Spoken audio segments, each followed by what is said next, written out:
এটা হলো আমাদের সবার পরিচিত সেদ্ধ ভাত। গোবিন্দভোগ চালের সেদ্ধ ভাত, সাথে ঝাল ঝাল করে মাখা আলু সেদ্ধ, ডিম সেদ্ধ, কাঁচা লঙ্কা আর ওপর থেকে ঘি।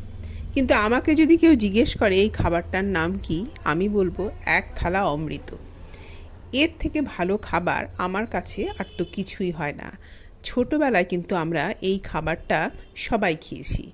আমাদের যখন ছোটোবেলা ছিল, মানে আমরা যখন ছোট ছিলাম, এত রকমের খাবার তো ছিল না।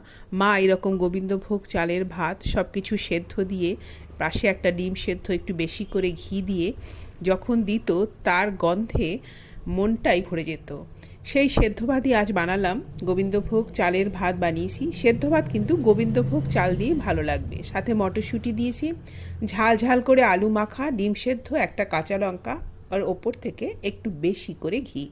অসাধারণ খাবার, এর থেকে ভালো কিচ্ছু হয় না।